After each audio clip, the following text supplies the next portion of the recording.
Welcome to this very intriguing discussion on how to establish a company's ethical culture. Thank you for watching. I am Professor Robert Ebo-Hinson.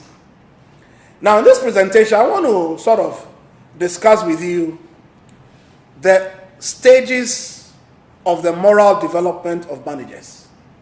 I want to discuss with you issues attendant to how a company develops core values, and that is linked to establishing an ethical culture for that company.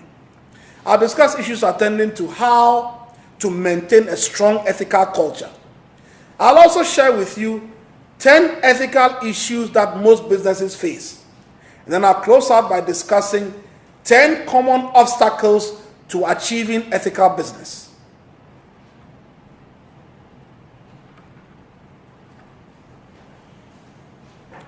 Now, creating a business with ethical integrity is no small task. Let's not kid ourselves. It can be particularly challenging. So in order to achieve some ethical business climate, top management of any forward-looking organization must first of all do some sort of stakeholder analysis of who the company should be interacting with as they do their business.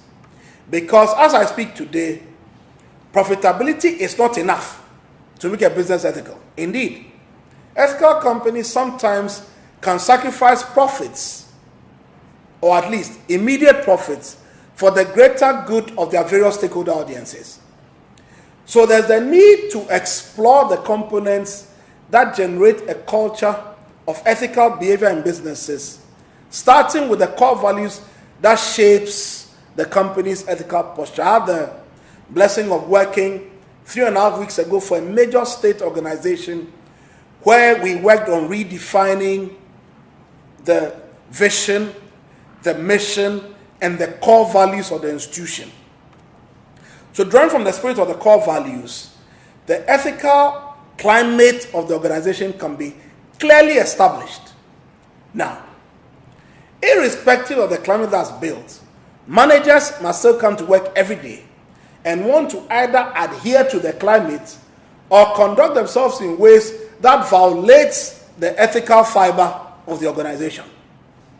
So it's important to discuss what is referred to as manager's stage of moral development. And this methodology was developed far back in 1973, 45 years ago, where Kohlberg advanced the notion that there are 6 stages that can be generally grouped into 3 levels: pre-conventional, conventional, and post-conventional, when it comes to a manager's state of moral development. So let's start with the pre-conventional. Now, the pre-conventional level of moral reasoning is very common in children, although adults also can exhibit this level of reasoning sometimes. So at the pre-conventional stage of the manager stage of moral development, those who are at this stage reason like this. They judge the morality of all their actions by its direct consequences. So at the pre-conventional level, you have what we call the first and the second stage of moral development. And at this level, your sole concern is with yourself in a certain egocentric manner. A child with pre-conventional morality has not yet adopted or internalized society's conventions regarding what is right or wrong, but instead focuses largely on external consequences that certain actions may bring. In stage 1, what happens there is that most of what is done is obedience and punishment driven. And individuals focus on the direct consequences of their actions on themselves. For example, an action is perceived as morally wrong because the perpetrator is punished. So the thinking is this: wow, the last time I did that, I got spanked. Or the last time I did that, mommy hit me. So there's a difference to superior power of prestige. The thinking is, if I do something wrong, punishment will be meted out to be. So individuals focus largely on the direct consequences of their actions on themselves. So here you have the situation where people work with the idea that obedience is necessary because non-conformance leads to punishment. Then we can move to stage 2 of Kohlberg's model. Here, the interest is self. So at stage 2, we have self-interest driven methodologies where we work with what is referred to as the WIFM principle. WIFM. What is in it for me? The WIFM principle. So here, right behavior is defined by whatever is in the individual's best interest.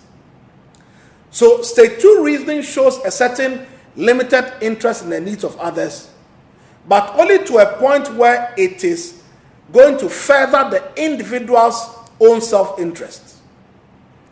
As a result, concern for others is not based on loyalty or any intrinsic respect, but rather some kind of you scratch my back, I scratch your back type of mentality. Basically, it's with him. What is in it for me? So in stage 2, the lack of a societal perspective in the pre-conventional stage is quite different from the social contract that we'll deal with in stage 5. As all actions have the purpose of serving the individual's own needs and interests. So for the stage 2 theorist, the world's perspective is often seen as morally relative. So we come to the conventional level. We've done the pre-conventional. So at the conventional level, the level of moral reasoning here is typical of adolescents and adults. So those who reason in the conventional way, they judge the morality of actions by comparing them to society's views and expectations. So the conventional level consists of the 3rd and the 4th stages of moral development. Conventional morality is characterized by an acceptance of society's conventions concerning right and wrong. So at this level, an individual obeys rules, they follow society's norms, even when there are no consequences for obedience and disobedience. So you notice immediately that that's different from stage 1, where issues are more linked to I'll obey, otherwise I'll be punished. So in the conventional level, stage 3, stage 4, adherence to rules and conventions also tends to be somewhat rigid. However, a rule's appropriateness or fairness is seldom questioned. So the conventional level consists of stages 3 and 4 of moral development. So in stage 3, where we have interpersonal accord and a certain sense of conform, the self enters society by filling social rules. So individuals are receptive to approval or disapproval from others as it reflects society's accordance with their perceived role. They try to be a good boy or they try to be a good girl and they try to live up to these expectations, having learned that there's inherent value in doing so. That's at stage 3. So stage 3 reason may judge the morality of an action by evaluating its consequences in terms of a person's relationships, which now begin to include things like respect, like gratitude, and the golden rule of I want to be liked and thought well of, or I don't want people to think of naughty people and think of me. So this desire to maintain rules and authority exists only to further support these social rules. The intentions of actions play a more significant role in reasoning at this stage because the general feeling is that, oh, they mean well. Oh, I mean well. Oh, she means well.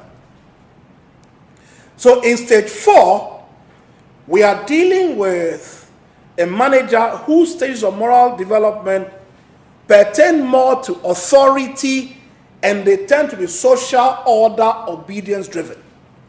Now it's important to obey laws dictums, social conventions because of their importance in maintaining a functioning society. So moral reasoning in stage 4 goes beyond the need for individual approval exhibited in stage 3. So what you learn or you exhibit at this stage is that society is more. So I must learn to transcend my individual needs and gain some sort of societal acceptance or conformed social order. Then we move to the post-convention level, also known as the principled level. And this consists of stages 5 and 6 of moral development. So there's a growing realization that individuals are separate entities from society, and that the individual's own perspective may take precedence over society's view. They may disobey rules inconsistent with their own principles. Now, people live by their own abstract principles about right and wrong. And these principles will typically include things like basic human rights, the right to life, the right to liberty, the right to justice. And because of this whole notion at the post-conventional level of nature of self before others, the behavior of post-conventional individuals, especially of those at stage 6, can sometimes be confused with those at the pre-conventional level. However, people in the post-conventional level, individuals at this post-conventional morality, they view rules as useful but changeable mechanisms. So ideally, rules can maintain the general social order and protect human rights. Rights are not absolute dictates that must be obeyed without question. So they speculate, so theorists speculate at this level that people may never reach this level of abstract moral reasoning, but what typically happens is that they don't work as robots in the post-conventional stage. So in this post-conventional level, especially in the stage 5, individuals are working in what we refer to as a social contract-driven world, where the world is viewed as holding different opinions, different rights, different values. But such perspectives can be mutually respected as unique to each person or community. Laws are regarded as social constructs rather than as rigid edicts or dictums. So those that do not promote the general welfare should not be changed, or should be changed, matter of fact, when necessary, to meet the greatest good for the greatest number of people. So this is achieved through majority decision making and some sort of give and take, or some sort of inevitable compromises. So at this stage 5 of reason, the whole notion, for instance, of democratic government is based on this stage 5 reasoning, that we give and take and we work for the greatest good for the greatest number of people. Now in stage 6, where we have universal ethical principles driving the individual, moral reasoning here is based on abstract reasoning using universally accepted ethical principles. So laws are valid only insofar as they are grounded in justice, and a commitment to justice carries with it an obligation to disobey unjust laws. So I alluded earlier to some work I did recently with a very big state organization, and when we were doing the work, it was very critical the kind of vision we came up with, the kind of mission we came up with. And a company's mission is like the live wire, it's like the heart of the institution. And when you craft a very innovative mission statement, it should carry in it some sort of promise of what all your stakeholder audiences will receive as long as the business continues to exist. Now, flowing from this mission statement, you typically should derive some core values, which will represent the way the company intends to pursue its mission. Now, people who run companies can decide, for instance, that they will carry the core values of maybe fairness, or respect or honesty or justice. And these sort of core values can then feed into certain rules of behavior that all ethical organizations will typically follow. So for instance, an organization that carries the values of treating others fairly, being honest, and so on and so forth, would have managers who consider the interest of all stakeholders in making decisions. Ethical organizations will also, for instance, have people who understand that no single stakeholder group is considered above other groups. That is, stakeholders may take precedence in some direction, in some cases, but one particular group of stakeholders must not necessarily hold sway in all organizational discussions. Decisions should protect the interest of both majority and minority stakeholders of the firm. The people who are affected by a company's rules and policies must ideally participate in the creation or amendment of these rules and policies. Rules and policies must respect individuals. The company must understand its place in the community and act as much as it can in the interest of the community in which the organization is embedded. Rules and policies governing relationships among stakeholders should be rooted again in the principles of fairness and justice.